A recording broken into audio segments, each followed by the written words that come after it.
Hey, what's up, everyone? Today, we're going to talk about the ultimate real estate investing strategy for beginners, house hacking. About 8 years ago, when I first started investing in real estate, house hacking was the very first strategy that I used, and I didn't even know the technical term for it at that time. So if you want to start out in real estate investing, this is one of the best and easiest strategy to get into. Even if you don't have enough money saved up or not ready to purchase a house yet, I'm going to talk about an alternative that will allow you to benefit from this strategy too. A little bit of background story here. Back in 2012, I purchased my first home. It was a 2-bedroom, 2-bath condo in South of Market, San Francisco. I live in one bedroom and rented out the other bedroom. The rent was able to cover more than half of the mortgage. Back then, I had no idea this is a form of house hacking, but I really enjoyed getting rent every month because if I were to pay the mortgage all by myself, it would take a big chunk of my paycheck and I wouldn't have much disposable income at all. The rent income helps me pay down the mortgage and also allows me to save up to purchase future investment properties. I realize that for people that are watching this video today, you might be thinking that housing market today is so different from what it was back in 2012 when home prices were pretty much at the rock bottom. And house hacking might not work the same way as it did for me back then. There's some truth to it, especially in the Bay Area and some other expensive areas in the country. But there are variations of the house hacking strategy available that I'm going to explain in this video that may help you. In this video, I'm going to talk about what exactly is house hacking, the variations of house hacking, and how do you decide which variation to use based on your location and circumstance. I'm also going to talk about the steps it takes to house hack and the tax benefits. If you're new to the channel, my name is Alisa and I'm a real estate investor and house flipper in the Bay Area. I've been investing in real estate for over 8 years now and I've used multiple strategies to generate cash flow and create wealth. I want to use this channel to educate more people to start real estate investing and achieve financial freedom. If you want to learn more about different real estate investing strategies, don't forget to subscribe to the channel. Let's start from what house hacking is and the variations. The original definition of house hacking is you purchase a multi-unit property as your primary residence. You live in one unit and rent out the other units. This is pretty common in most parts of the country where housing prices are not that expensive. Let's say you purchase a triplex or fourplex at $200,000. If you can get an FHA loan for first-time home buyers at 3.5% down payment, that's only $7,000. And at a 3% interest rate, your monthly principal and interest payment is only $1,333. If we include the property taxes, mortgage insurance, and property insurance, your monthly payment is probably still less than $1,800. If you rent out the other 2-3 units for $1,500 total per month, you would only have to pay less than $300 a month for living in your own home, and that's probably cheaper than if you were to rent a place. This strategy can work really well in most parts of the country where housing prices are not that expensive, but in places like the San Francisco Bay Area, it wouldn't work at all. Because housing prices here are so expensive and multi-unit properties are even more expensive. If you have to purchase a triplex or fourplex for $1 million or $2 million, so the rent income you get probably wouldn't be able to cover most of the mortgage you have to pay. So a variation that you could use in expensive areas like the Bay Area is instead of purchasing a multi-unit property, you could purchase a single-family home that has multiple bedrooms and bathrooms. So you could live in one bedroom and rent out the other bedrooms, kind of similar to what I did to my 2-bedroom, 2-bath condo. Let's run some numbers here. If you purchase a home in the Bay Area for $1 million and you put down 20% down payment, and at a 3% interest rate, your monthly payment is about $5,500 for principal and interest. With property taxes and homeowner insurance, the total comes out to $6,500. Assuming you purchased a 4-bedroom single-family home and you rent out 3 bedrooms, if you get $1,500 in rent per room, then your total rent income would be $4,500 a month. So that means every month you only have to pay $2,000 for living in your own home and also building equity at the same time. It might sound like a few $100s more expensive than renting a room, but you get a lot of flexibility by living under your own roof because you can set the rules for your tenants/roommates. And every month when you pay the mortgage payment, it also includes a mortgage principal that you are paying down every month. If your house increases in value over time as they normally do, all the increased equity will be yours. So what do you do if you don't have the down payment saved up to purchase a house? You could rent the house and still house hack. In the Bay Area, you can pretty much rent a 4-bedroom house for $4,000 a month. And if you live in 1 bedroom and rent out the other 3 bedrooms, as we mentioned in the earlier example, you can probably get $1,500 per room, and the total rent income would be $4,500. So that means you can pretty much live in your own room for free. So even if you can't afford to purchase your own home, you can still take advantage of this house hacking variation, which is really powerful. We already talked about in less expensive areas, you want to purchase a multi-unit property and do house hack. But in more expensive areas, you can either buy or rent a single-family home and house hack. So if you are in an expensive area, how do you decide whether you want to buy or rent a single-family home? That's when you need to look at the price-to-rent ratio. The price-to-rent ratio measures the relative affordability of renting and buying in the housing market.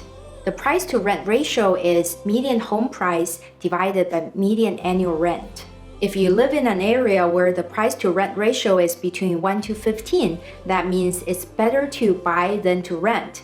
But if the price-to-rent ratio is above 16, that means it's better to rent than to buy.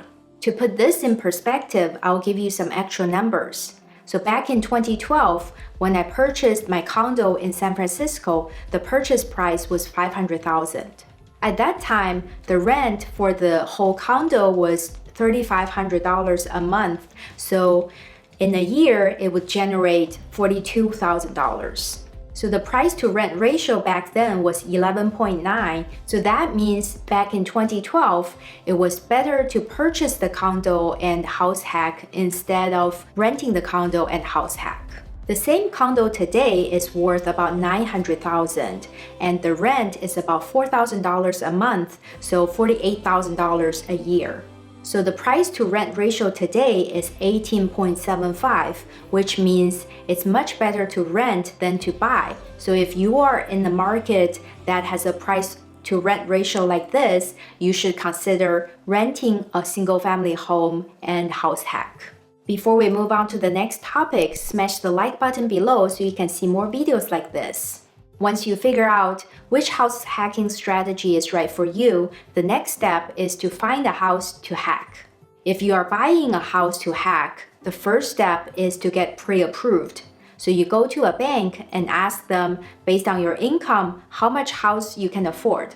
I don't want to get into too much details because you should figure this out with your mortgage broker or a bank.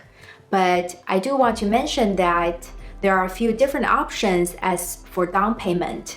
As we mentioned earlier, there's FHA loans for first-time home buyers, which allows you to put down as little as 3.5%.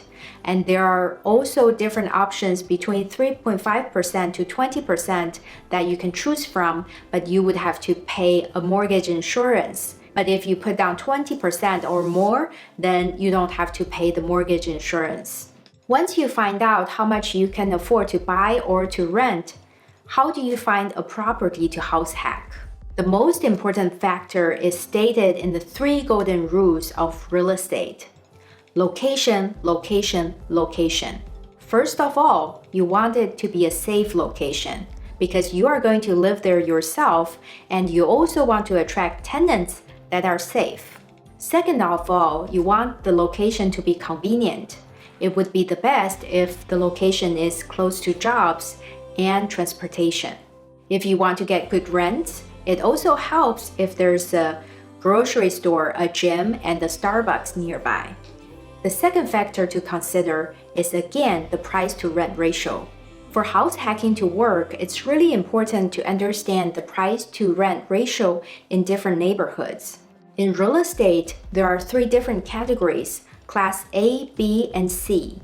Class A is the best neighborhoods with the newest properties, so the prices are high and the rents are high too. Class B is medium neighborhoods with semi-new properties, so medium rents and medium prices. Class C is usually rough neighborhoods with older properties, so the prices are the lowest and the rents are the lowest too. Class A properties usually have the highest price to rent ratio, so the rents you get are relatively low compared to the price you pay for the homes. Class C properties usually have the lowest price to rent ratio, but because they're in rough neighborhoods, they're usually harder to manage, have higher vacancy, and the investment is less secure. So overall, Class B properties are usually the best investment properties, and in this case, they are the best for house hacking. There are also features of the properties that you should consider before deciding to house hack. If you are purchasing a multi-family property to house hack, remember that if you are buying a 2 to 4 unit property, then you can get a conventional mortgage. But if you are buying a 5 unit plus, then it's considered commercial and you would have to get a commercial loan instead. If you are buying or renting a single family home to house hack, you may want to think about whether you want to get a house with a bigger or smaller living space so you have more or less common space to share with your tenants. You may also want to think about how many bathrooms you want to have in the house so that the more bathrooms you have, the tenants will not have to share as much, and you may also be able to get a higher rent. As we mentioned earlier, an FHA loan allows you to put down as little as 3.5%. So if you want to take advantage of that, you want to make sure that the property that you want to buy allows you to take advantage of the FHA loan. Before purchasing a property, you also want to consider its age. The older the property is, there would be more maintenance, and there could be also more big ticket items for you to replace or fix, like the roof or HVAC. Whether to buy or to rent, you also want to think about the amenities that you want in the property. Do you want laundry? Do you want a gym? So these are the things that could help you increase the rent. After you narrow down some potential properties, the next step is to estimate the rent income. To estimate rent prices, I like to use Craigslist. You can search for a certain area and you can look up all the properties that are available for rent in that city or in that neighborhood. And you can look at their pictures and the condition and also the amenities, compare the prices. You can also run a test ad on your future rental and see if there's any interest on the rent price that you like.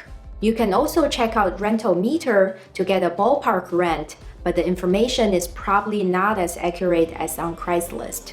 Once you figure out the rent income, you want to make sure that the total rent income that you are getting would be able to cover a big chunk of all the expenses, and you can use your own income to cover the rest of the expenses comfortably. Once you are done with all these exercises, you want to make sure that you have enough reserves so you can cover the entire mortgage or the rent all by yourself for at least a couple of months in case the vacancy is higher than you expected. The next step would be to find tenants. You have 2 options. You can either have friends or strangers as your tenants. When I started with house hacking, I was really nervous to have a stranger as my roommate/tenant, so I went with a friend. But the friend turned out to be very sloppy, and I had to do a lot more house chores, and I was almost like her maid. So later on, the friend left, and I had a stranger who I found on Craigslist as my new roommate. And this stranger turned out to be really nice and sweet, and we ended up becoming friends. This tells you that having friends as your tenants/roommates may not be the best idea. And if you do proper interview, credit and background checks, and use a good contract and set clear house rules, a stranger can be a great tenant too. Let's talk about the tax benefits of house hacking.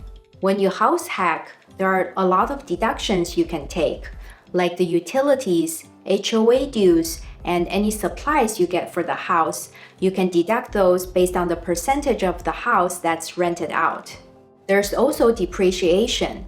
Based on the percentage of the house that's rented out, the building value is depreciated over 27.5 years.